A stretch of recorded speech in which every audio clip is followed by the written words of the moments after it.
Mari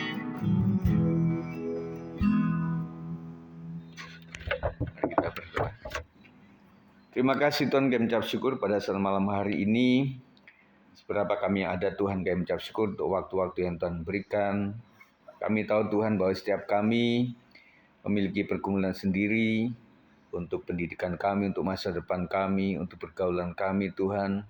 Untuk bagaimana kami hidup supaya berkenan di mata Tuhan.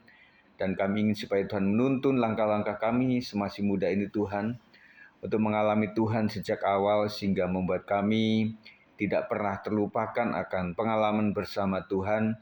Sehingga membuat iman kami bangkit, membuat iman kami terus mengingat Tuhan, mengingat pengalaman bersama Tuhan, mengingat kami sempat jauh dari Tuhan dan kemudian Tuhan mengampuni setiap kami dan Tuhan pulihkan kami dan sampai hari ini itu adalah wujud daripada kasih setia Tuhan, wujud daripada gembala yang baik yang memelihara kami Tuhan dari awal sampai pada malam hari ini Tuhan. Terima kasih ya Tuhan, kami akan mendengarkan firman Tuhan, segala sesuatu yang dari roh-roh jahat kami hancurkan di dalam nama Yesus Kristus. Dan bila setiap kami boleh mengalami Tuhan, diberkati oleh firman Tuhan, dan kami percaya ketika kami setia mendengarkan firman Tuhan, iman kami tumbuh, dan kami percaya Tuhan bahwa pertumbuhan iman kami bukan berasal atau dilatar belakangi sesuatu yang baik, tetapi kadang-kadang sesuatu yang susah, yang sulit, tetapi membuat kami kuat dan membuat kami akan bertahan di segala musim kehidupan kami Tuhan. Kami bersyukur malam hari ini kami siap menerima firman Tuhan, demi nama Yesus kami berdoa. Yang percaya katakan, amin. Kita akan bicara mengenai, ini ya, saya sudah share tadi, mengenai simple tapi nggak mudah. Ya, ada yang simple atau sederhana, tetapi kebanyakan kan sulit ya. Tetapi kita akan bicara mengenai sesuatu yang sederhana, tetapi memang nggak mudah. Maksudnya apa? Jadi pembacaan kita dalam Mika 6 ayat 8 yang ini menjadi salah satu ayat yang menjadi pembacaan Alkitab harian kita. Di GPI 56 ini kita akan baca sama-sama ya. Mika 6 ayat 8, 1, 2, 3. Hai manusia, telah diberitahukan kepadamu apa yang baik dan apakah yang dituntut Tuhan daripadamu selain berlaku adil, mencintai kesetiaan, dan hidup dengan rendah hati di hadapan Allahmu. Sebagai pembukaan zaman sekarang, standar hidup itu banyak banget. Artinya ya harus sukses ya, kita bicara kemarin Sabtu lalu. Kemudian harus viral, kemudian harus terlihat hebat di mata teman-teman, sahabat, di mata teman-teman media sosial kita ya. Pokoknya harus sukses, harus viral, dan benar harus terlihat hebat. Tapi Tuhan justru kasih standar yang beda. Bukan ribet tapi dalam banget. Isi renungannya adalah yang pertama berlaku adil. Hidup benar walau enggak ada yang lihat. Di sekolah atau nanti kalau di kampus atau di pekerjaan, menurut anggapan umum teman-teman kita yang di luar Tuhan itu nyontek itu normal ya. Nyontek itu biasa begitu ya. Dan dianggapnya kalau nyontek ya biasalah, pelajar manapun kayaknya nyontek gitu ya. Kemudian manipulasi juga itu katanya strategi gitu loh. Maksudnya memanipulasi yang enggak sebenarnya, pokoknya bohong-bohong gitu, dibuat seakan-akan sesuai dengan keinginan guru atau sesuai dengan keinginan teman-teman gitu ya. Itu hanya strategi saja gitu ya. Dan kemudian bohong dikit juga enggak apa-apa lah gitu ya. Kadang mengatakan bohong untuk kebaikan gitu ya. Ada yang percaya dosa putih, dosa hitam kan begitu ya. Tapi Tuhan bilang hidup benar itu wajib, bukan pilihan. Ya, jadi hidup benar itu wajib dan bukan pilihan. Jadi kita tidak tergantung kepada maunya teman-teman kita apa atau maunya dunia seperti apa gitu. Jadi standar kita bukan itu. Tetapi lebih bertanya maunya Tuhan dalam hal ini apa gitu ya. Nah kalau maunya teman-teman itu ya kalau kamu mau berhasil dengan baik di sekolah kamu nyontek begitu ya. Tetapi kita punya standar bahwa standar Alkitab nggak begitu. Jadi kalau pengen beruntung dalam pendidikan ya bekerja keras, belajar dengan baik, pasti akan nilainya tidak macam-macam, artinya tidak asal gitu ya. Tetapi memang murni bahwa itu adalah hasil daripada kerja keras kita. Gensi yang takut Tuhan itu beda. Dia tetap jujur walau sendirian.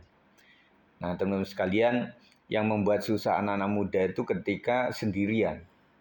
Ketika nggak banyak temennya, nah itu kayaknya aduh gimana begitu ya.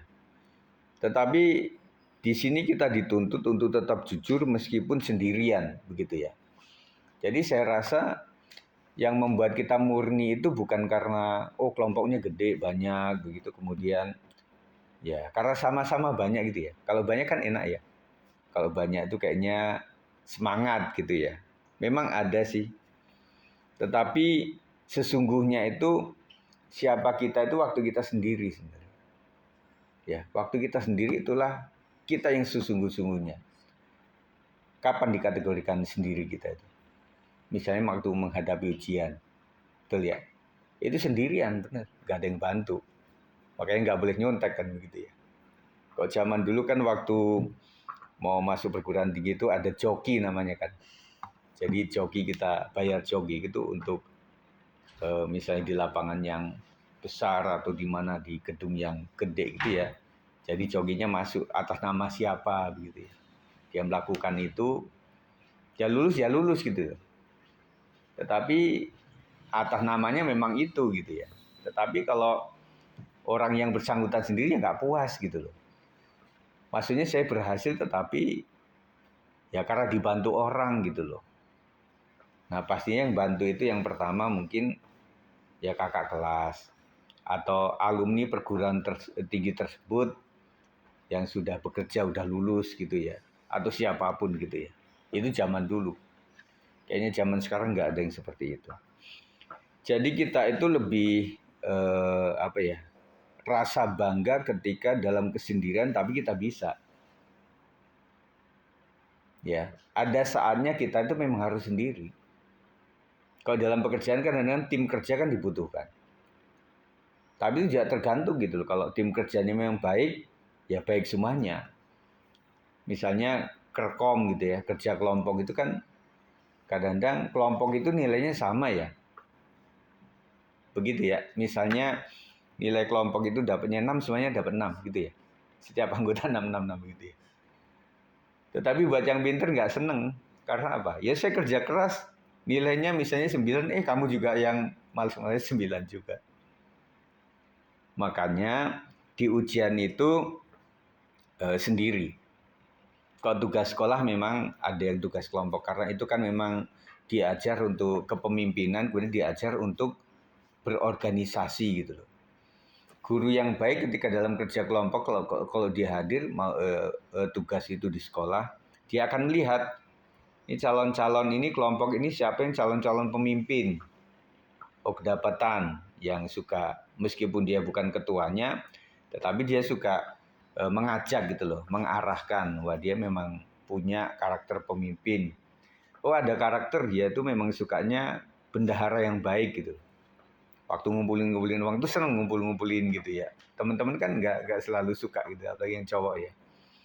Kemudian ketika misalnya tugas gitu ya, memasak gitu ya kan.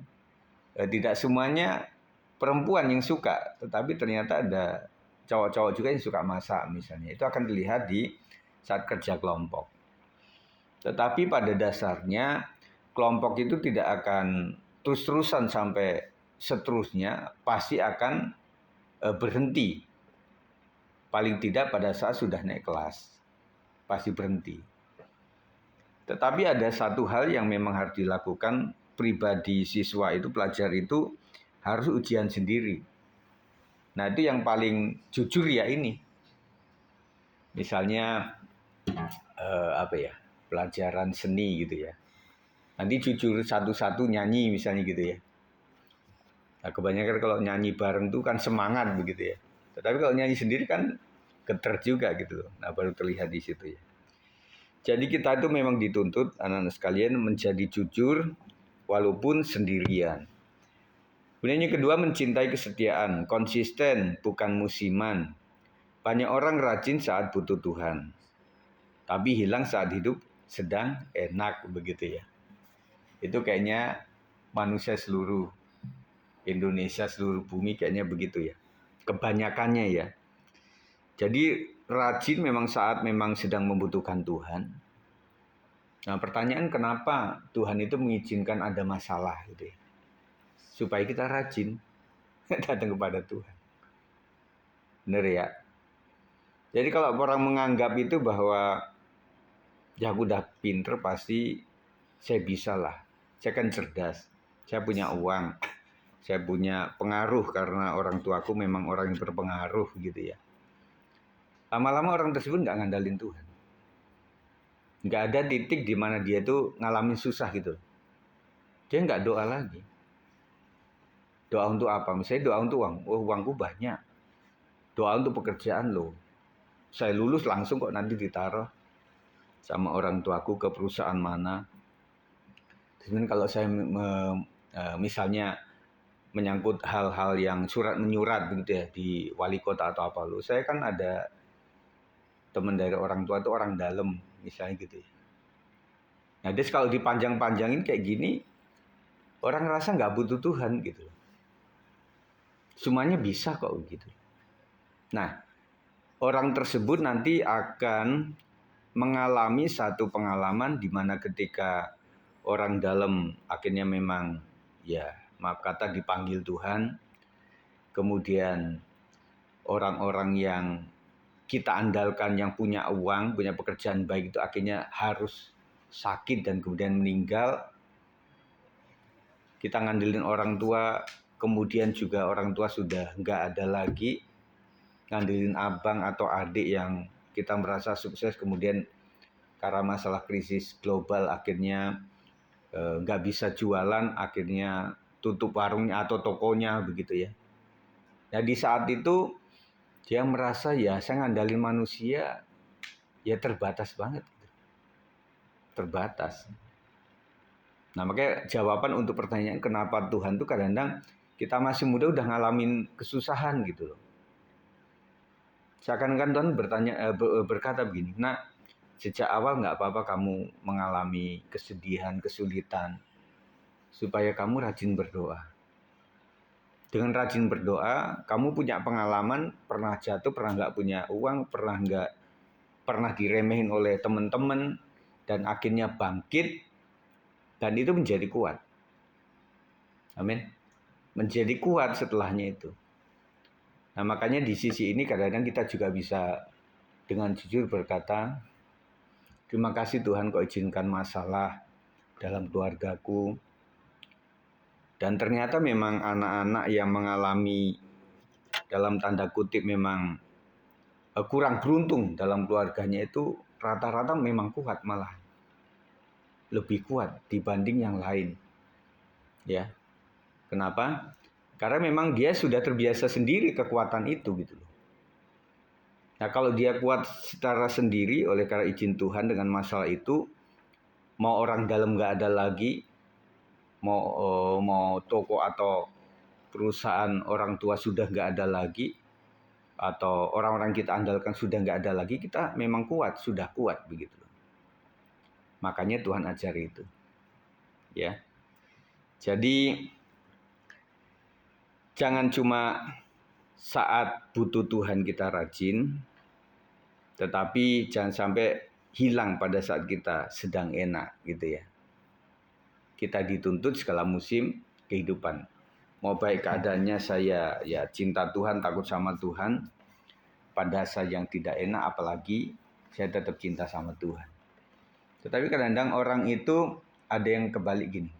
Pada saat dia itu seneng, dia rajin tuh ke gereja ya karena ya luar biasa lah Tuhan berkati saya bisa nyampe ke gereja dengan mudah, saya bisa bantu ini bantu itu dengan mudah. Pada saat ancur-ancuran dia hilang. Dalam arti yang kedua ini, ya Tuhan sudah berkati saya kenapa diambil? Makanya saya marah nih sama Tuhan, saya nggak mau ke gereja lagi. Ada yang begitu. Nah makanya teman-teman sekalian, namanya Tuhan itu memberkati atau mengizinkan penderitaan itu semuanya maksudnya adalah kebaikan. Amin. Nanti lama-lama kalian tahu kenapa saya diizinkan untuk mengalami masalah. Kalian ingat kan pada saat ini antara Daud sama Yusuf lah ya. Daud itu kan memang masa kanak-kanaknya itu memang nggak seperti abang-abangnya. Abang-abangnya jadi prajurit tentara gitu loh, yang keren gitu ya. Tetapi Daud itu suruh mengembalakan domba, mengembalakan kambing. Kemudian dia juga tinggalnya di padang pada saat malam-malam itu. Dan akhirnya mungkin kalau sebagai anak yang protes dia, protes, kenapa abangku bisa diizinkan begitu, aku sendiri di padang gitu, nggak enak kan. Tetapi ternyata Tuhan memang izinkan itu terjadi karena si Daud ini diawali dengan waktu dia dengan senjata pengali-ali itu kan, kayak ketapel lah bahasa kita itu. Jadi alat pada saat dia bertarung dengan binatang buas terhadap kambing-kambing itu, yang menggunakan mengali-ali itu. Nah, kemudian pada saat akan menghadapi Goliat ini, memang si Raja Saul juga suruh pakai pakaian perang kan. Ternyata memang nggak pas gitu loh. Karena kan anaknya kecil, pakaian perang kan besar-besar gitu. Akhirnya malah susah, malah nggak bisa apa-apa. Akhirnya Daud bilang seakan gini, Raja biarlah saya pakai ini aja lah, pakaian saya sebagai gembala aja. Alatmu apa? Ya udah pengali-ali ini aja. Kemudian sama batu-batu kali itu saya ambilin itu saja. Mungkin dalam sesaat itu orang ketawa gitu loh. Ini prajurit yang menggunakan tombak, perisai, pedang, tetapi dia cuma pakai batu sama pengali-ali. Tetapi Tuhan tunjukkan luar biasa. Jadi menggunakan senjata yang dia sudah kuasai ternyata lebih baik. Dan akhirnya Daud kecil menjadi Daud yang perkasa, menjadi Daud yang luar biasa. Di tengah tekanan dikejar-kejar sama Saul itu luar biasa. Akhirnya Tuhan tolong. Karena punya pengalaman. Kemudian Yusuf juga begitu. Dia jadi anak mami kan. Jadi dia manja begitu ya. Nah, kemudian abang-abangnya sirik, masukin ke sumur. Akhirnya anak tertua Yehuda kalau nggak salah diambil itu, kasihanlah adik kita itu. Kemudian ada pedagang, saudagar yang jalan, udah kita jual aja lah. Terus nanti bapak gimana? Kan gitu ya. Enggak, nanti kita potong kambing, itu pakaian yang bagus itu olesi aja sama darah kambing gitu ya. Nah akhirnya si Yusuf itu akhirnya memang mengalami luar biasa, tidak mudah. Ketika dia menjadi asisten rumah tangga juga difitnah, kemudian masuk penjara. Ketika masuk penjara, dia tetap menjadi anak yang baik, melayani dengan baik. Sampai akhirnya Yusuf ini menjadi seorang pemimpin di negeri orang, karena dipercaya. Dan kalimat mudahnya begini, si Yusuf ini pada saat menjadi anak yang baik, pada saat menjadi seorang pelayan di rumah Potifar juga menjadi pelayan yang baik, difitnah pun dia tetap menjalani itu, nggak merengek-rengek, akhirnya dia di penjara. Di penjara dia menjadi napi teladan juga. Sampai dikasih kuasa oleh juru minuman itu. Maksud saya di penjara itu untuk melayani yang lain itu. Kemudian dia mengartikan mimpi dari seorang raja. Dan akhirnya hikmatnya luar biasa. Akhirnya dimuliakan Tuhan. Jadi teman-teman sekalian, kalian jangan kecil hati dengan keadaan kalian. Karena justru keadaan sederhana itu Tuhan akan pakai luar biasa. Amin. Banyak orang rajin saat butuh, tetapi hilang saat hidup lagi enak. Tetapi kita nggak boleh begitu. Tapi Tuhan cari orang yang setia. Bukan yang cuma datang pas perlu. Ada orang mengatakan Tuhan itu kayak ban serep. pada saat mau digunakan baru dikeluarkan gitu ya. Kita jangan menjadikan Tuhan ban serep. Amin. Jadi kapanpun kita selalu membutuhkan Tuhan. Iman itu bukan event, tetapi lifestyle. Iman bukanlah sebuah masa yang singkat, tetapi sebuah gaya hidup. Itu iman. Jadi iman itu harus tumbuh. Dan Tuhan mengatakan dalam firman-Nya, iman itu tumbuh atau berasal, iman itu tumbuh berasal dari pendengaran oleh firman Kristus. Jadi kita mesti rajin membaca firman Tuhan. Yang ketiga, hidup rendah hati. Enggak semua harus tentang kamu. Dunia bilang tunjukkan dirimu, buktikan kamu lebih baik, begitu ya. Tetapi Tuhan bilang hidup dekat sama aku, bukan cari pengakuan manusia. Rendah hati itu bukan minder, tapi sadar semua karena Tuhan. Jadi minder itu beda sama kita memang rendah hati. Rendah hati beda sama rendah diri. Betul ya? Kalau rendah diri itu apa? Jadi apa? Rendah diri itu apa? Rendah diri apa? Misalnya apa?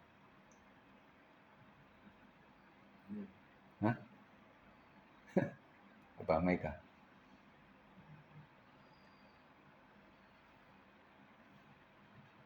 Rendah diri apa? Gi apa Gi? Ya. Atau Chelsea? Rendah diri apa? Iya. Lawan rendah diri apa?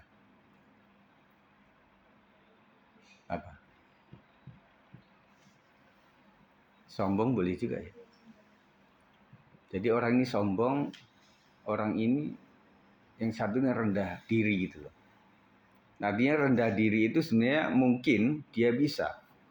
Tetapi karena sudah kadung dijulukin oleh temennya atau orang tua, kamu itu bodoh, kamu itu pasti nggak bisa, kamu akan mengalami masa depan yang suram begitu. Akhirnya penjulukan itu membuat orang jadi minder. Ya. Jadi orang minder itu tidak selalu dia nggak bisa. Karena kelompoknya itu selalu ngata-ngatain dia gitu. Nah ini yang nggak boleh. Makanya dalam komunitas kita itu bukan saling menjelekkan yang lain, tetapi biarlah saling mendukung satu dengan yang lainnya.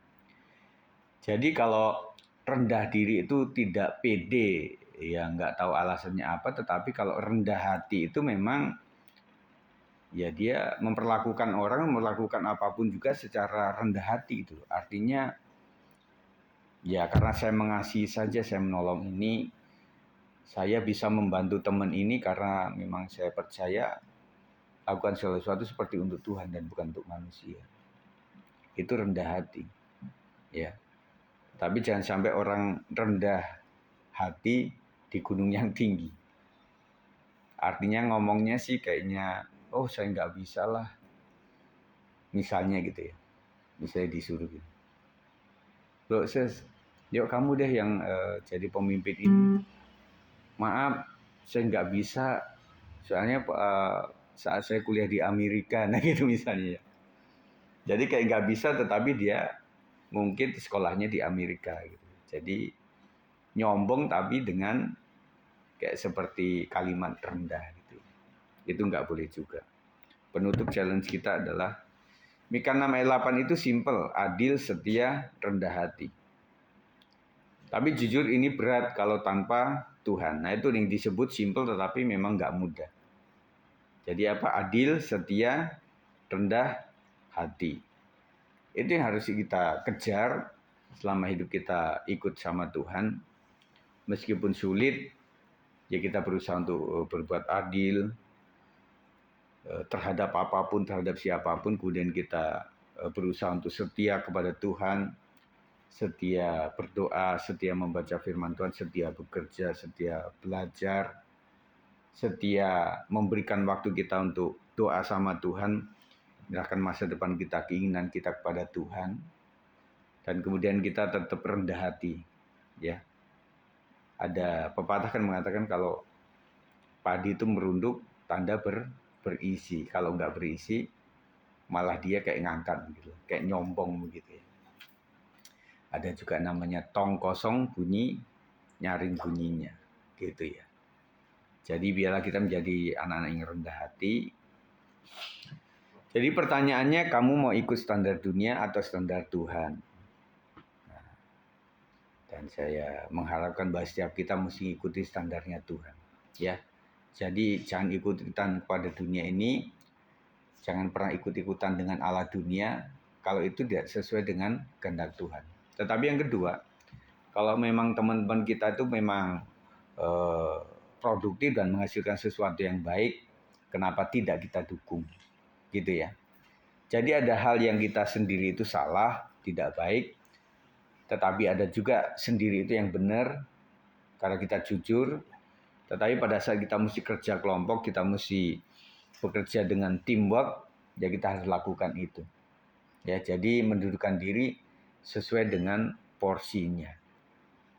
Itu ya. Kemudian kita doa, Tuhan ajar aku hidup benar, walau sulit, setia walau bosan, dan rendah hati walau bisa sombong. Pakai hidupku jadi terang di generasiku. Itu saja yang Om sampaikan ya. Dan memberkati kita akan berdoa.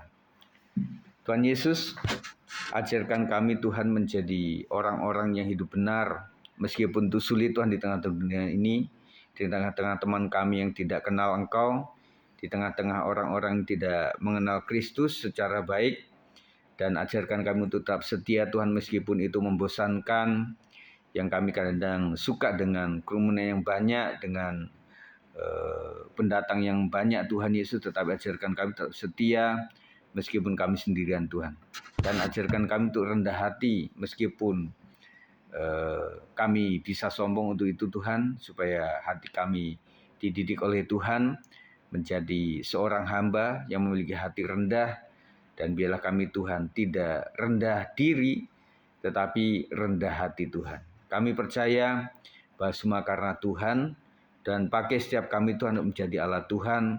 Tidak cuma datang rajin ibadah, tidak cuma rajin dalam mengecap pendidikan, tidak cuma rajin untuk bekerja, tetapi rajin memberikan hidup kami untuk Tuhan. Tubuh, jiwa, roh kami Tuhan. Kami melayani Tuhan dan menjadi berkat bagi keluarga, menjadi berkat bagi sesama, dan juga menjadi berkat bagi gereja Tuhan. Berkati anak-anak ini Tuhan yang sudah hadir pada Sabtu ini, kiranya mereka menjadi orang-orang yang diberkati dalam pendidikannya, bisa naik, lulus, dan mendapatkan kelas, dan juga sekolah, tempat kuliah yang cocok, yang tepat, sesuai dengan keinginan Tuhan.